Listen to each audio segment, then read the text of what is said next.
Assalamualaikum warahmatullahi wabarakatuh. Perkenalkan, nama saya Robi Irawan dari Prodi Agroteknologi. Di sini saya akan memenuhi tugas UTS KNU1 dengan materi kondisi warga NU di masa penjajahan Belanda.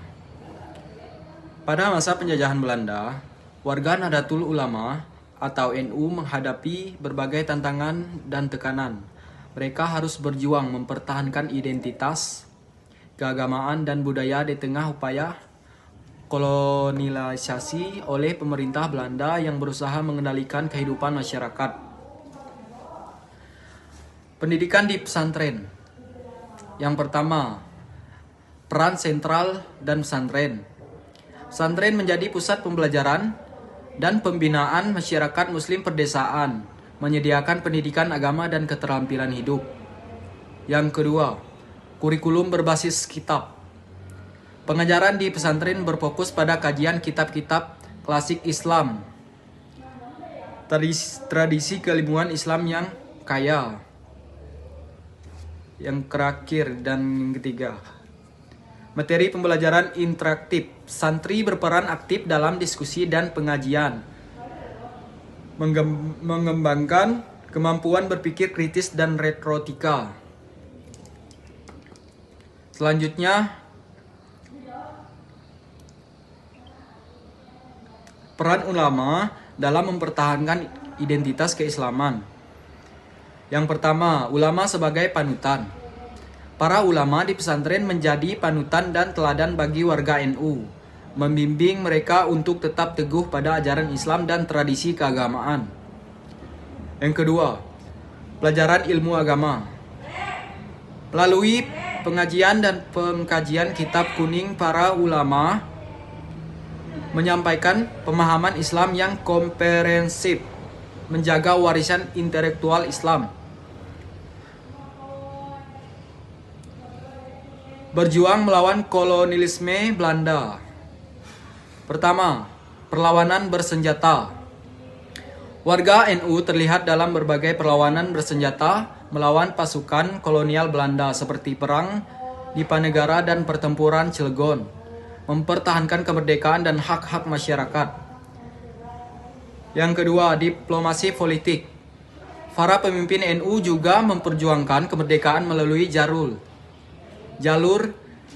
diplomasi politik seperti berpartisipasi dalam pergerakan nasional dan berdiplomasi dengan pemerintahan Hindia dan Belanda. Selanjutnya yang ketiga, gerakan kebangsaan. Organisasi NU menjadi bagian penting dalam gerakan kebangsaan yang menuntut kemerdekaan Indonesia dari penjajahan Belanda dengan mengartikulasikan aspirasi umat Islam. Yang selanjutnya, dampak penjajahan terhadap ekonomi masyarakat. Yang pertama, kemiskinan merajalela. Sistem ekonomi kolonial Belanda telah menyebabkan kemiskinan yang meluas di kalangan rakyat dengan harga-harga hasil bumi yang rendah dan jumlah pendapatan yang tidak mencukupi. Yang kedua, monopoli perdagangan.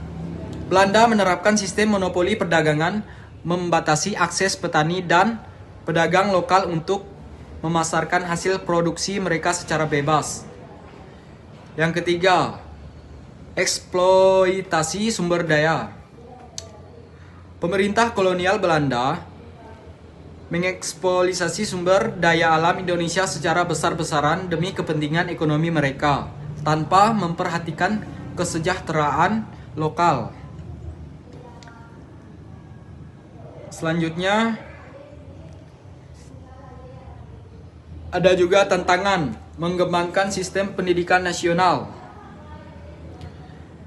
Yang pertama, warisan kolonial. Sistem pendidikan yang dikembangkan oleh pemerintah kolonial Belanda masih melekat erat menjadi tantangan dan membangun sistem pendidikan nasional yang sesuai dengan kebutuhan masyarakat Indonesia. Yang kedua, integrasi kurikulum. Menyatukan kurikulum pendidikan umum dan pendidikan keagamaan menjadi tantangan dalam menciptakan sistem pendidikan holistik dan seimbang. Dan yang terakhir, ketiga, kualitas guru. Meningkatkan kompetisi dan kesejahteraan guru merupakan hal penting untuk memastikan kualitas pembelajaran yang baik di seluruh Indonesia. Selanjutnya, upaya meningkatkan akses pendidikan bagi masyarakat. Pertama, perluasan pendidikan dasar. Pemerintah Indonesia berupaya memperluas jangkauan pendidikan dasar dengan membangun lebih banyak sekolah di wilayah pedesaan dan terpencil, sehingga lebih banyak anak-anak dapat mengakses pendidikan. Yang kedua, subsidi biaya pendidikan. Program beasiswa dan bantuan biaya pendidikan bagi keluarga kurang mampu digalakkan untuk memastikan anak-anak dari berbagai latar belakang ekonomi dapat melanjutkan pendidikan hingga jenjang yang lebih tinggi. Yang ketiga, pemanfaatan teknologi. Pemanfaatan teknologi informasi dan komunikasi seperti pembelajaran jarak jauh dan kelas virtual diperluas untuk menjangkau wilayah terpencil dan meningkatkan akses pendidikan bagi masyarakat. Selanjutnya, kontribusi NU dalam bidang pendidikan dan sosial. Pendidikan berbasis pesantren Nahdlatul Ulama telah lama menjadi pelopor dalam pendirian dan pengolahan pesantren, lembaga pendidikan Islam tradisional yang menyediakan pengajaran agama dan pembinaan akhlak bagi masyarakat. Yang kedua, pengembangan madrasah. Di samping pesantren, NU juga berperan aktif dalam memajukan sistem pendidikan